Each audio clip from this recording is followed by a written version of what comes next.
আসসালামু আলাইকুম। আমি ফারজানা ফাতেমা মানিকগঞ্জ থেকে বলছি। প্রতিবারের মতো আবারও নতুন একটি ভিডিও নিয়ে আপনাদের মাঝে হাজির হলাম। আশা করি আমার এই ভিডিওটি আপনাদের কাছে ভালো লাগবে। তো চলুন কথা না বাড়িয়ে মূল ভিডিওতে চলে আসি। তো এখন আমি বিলেতি কাপ কেটে নিয়ে অরেনকে খেতে দেবো। আমি কিন্তু এই কাপ খাই না, এটা আমার মোটেও পছন্দ না। আর এই কাপটা আমার মায়ের ফুপু দিয়েছে, মানে আমাদের বউ দিয়েছে আমাদের খাওয়ার জন্য। তো যাই হোক, আমি কেটে নিচ্ছি। আর এদিকে আমরা সকালে খেয়ে নিয়েছি খুদের ভাত আর ভর্তা। আমার ছোট ফুপু আমার জন্য 2 পদের ভর্তা বানিয়ে পাঠিয়েছে, তো সেইগুলো দিয়ে আমরা সকালে খুদের ভাত খাই।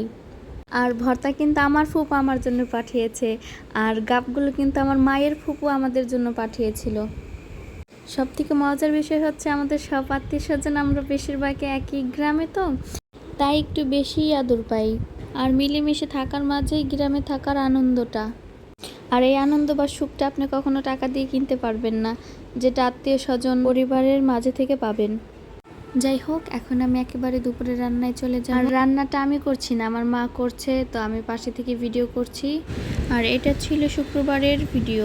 তখন সারা দেশে একদমই ইন্টারনেট ছিল না, বিধায় সারা দেশের এত ভয়াবহতা কিছুই জানতে পারি। আর ইন্টারনেট আসার পরে দেখেছি বা শুনেছি, তা দেখে এতটা ভয়াবহতা হয়েছে তা কল্পনাও করতে পারি নাই। যার যায় আসলে সেই বুঝে তার কষ্টটা। ছোট থেকে তার চাহিদা আবদার পূরণ করে বড় তুলে, তার সামনেই তাদের সন্তানকে এই নির্মম মৃত্যু কতটা কষ্টের একমাত্র তারাই জানে। নিজের অধিকার নিজে বুঝে নিতে গেলেই আমরা রাজাকার। আমাদের গ্রামেরও একজন লোক গুলিবিদ্ধ হয়ে মারা গেছে, আর একটা ছোট বাচ্চাও মারা গিয়েছে।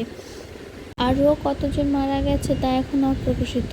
আর আমাদের এদিকে কারফিউ জারি করা হয়েছিল। সন্ধ্যার আগে থেকে এশারের পর পর্যন্ত হেলিকপ্টার, যুদ্ধবিমান এগুলো দেখা গিয়েছে এদিকে। অনেক ভয়ে ছিলাম। যদিও গোলাগুলি, মারামারি এগুলো আমরা কিছুই দেখতে পারিনি, তারপরেও আমরা আতঙ্কে ছিলাম। ইতিহাসের কালো এক অধ্যায়ের সাক্ষী হয়ে রইলাম। আমাদের সকলের সুন্দর আর শান্তির একটি দেশ সবারই কাম্য। যাই হোক, এখন আমি আবারও রান্নায় চলে আসি। আর এদিকে আমি তরকারির মধ্যে মাছগুলো দিয়ে দিচ্ছিলাম, মা পাশে থেকে সবজি কাটতেছিল। আর আমার নানি আমার ছেলের জন্য একটা বিস্কুট দিয়ে গেল। আর এদিকে আমার ফুফাতো বোন সোয়াইবা ও তরকারির মধ্যে ধনেপাতা দিয়ে দিচ্ছে, বলে দেখো আমি কীভাবে দিই। আর অনেক মজা করে করে কথা বলতেছিল। এখন আমি তরকারিটা নামিয়ে নিব। আর এদিকে মা যে সবজি কাটতেছিল তা এখন দেখাবো। আর এটা অনেক দিন আগের ভিডিও, তো আসলে কি কি সবজি কাটতেছিল আমার তেমন মনে নাই। আর মা এই সবজিটা মাছ দিয়ে রান্না করবে।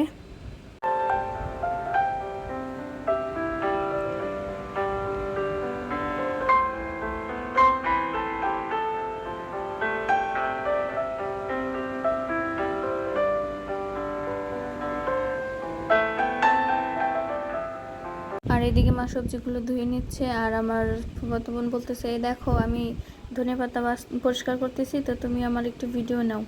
আমি ওর ভিডিও নিলাম, আর পাশে মা এই সবজিটা রান্না করছে, তো ওইটারও ভিডিও নিলাম।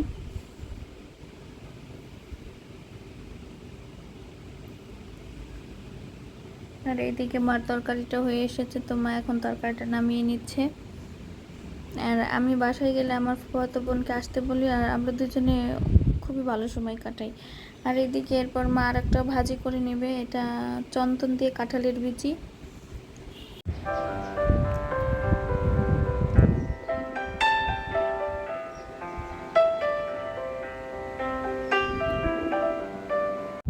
আর এখন আমি করমজা ভর্তা করব। তো আমি আমার এক মামির গাছে থেকে করমজা পেড়ে এনেছি। তো এই দেখুন, করমজাগুলো বেশ মিষ্টি ছিল। সকালে মা আমাকে কয়েকটা করমজা দিয়েছিল, তাই ভাবলাম যে আমি গিয়ে মামির বাসা থেকে কয়েকটা করমজা নিয়ে আসি। তো আমি আর আমার ফুফাতো বোন তো চলে যাই সেখানে, তো সেখান থেকে অনেকগুলো করমজা নিয়ে আসি। আর এগুলো এখন মা খাবো দুপুরবেলায়। মা ওদিকে রান্না করতেছে।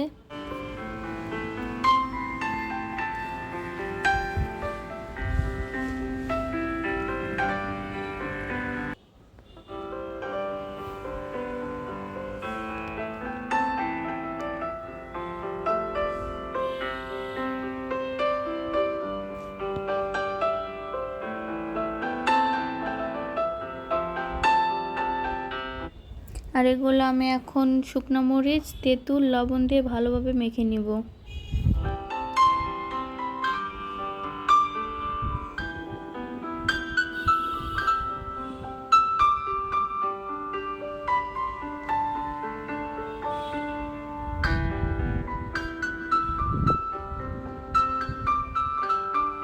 আর এটা খেতে অনেক মজা হয়েছিল, কিন্তু এটার খোসা সহ খাওয়াটা অনেক কষ্ট ছিল, মানে খুব একটা ভালো লাগেনি। পরে এর খোসাগুলো ফেলে দিয়ে তারপর আমরা খেয়েছি। তো তারপরে আর কোনো ভিডিও নেওয়া হয়নি, গোসল টোসল করে একেবারে খাবারে চলে আসলাম আমরা।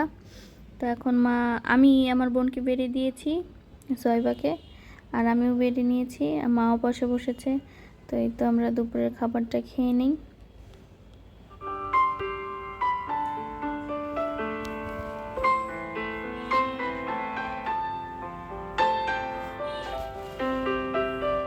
আর এখন আপনাদেরকে একটা জিনিস শেয়ার করব, তো আপনারা দেখতেই থাকুন।